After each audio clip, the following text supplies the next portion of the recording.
میرے نبی پاک علیہ السلام نے فرمایا قبر میں رہنے والا مردہ اس طرح ہوتا ہے جس طرح دریا میں ڈوبنے والا کشتی اور سہارے کا انتظار کرتا ہے، قبر میں لیٹا ہوا دعاؤں کا انتظار کرتا ہے۔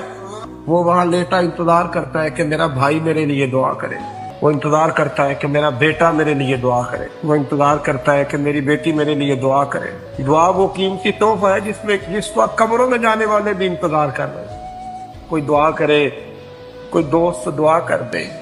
اگر کسی کے بچے لیٹے ہیں تو وہ ماں باپ کی دعاؤں کے منتظر ہیں، دوست لیٹے ہیں تو دوستوں کی دعاؤں کے منتظر ہیں۔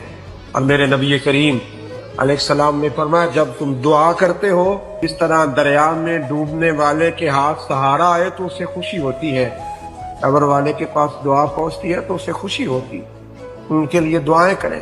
میرے نبی پاک علیہ السلام نے فرمایا میری امت قبروں میں گناہگار جائے گی، نکلے گی تو نیکوکار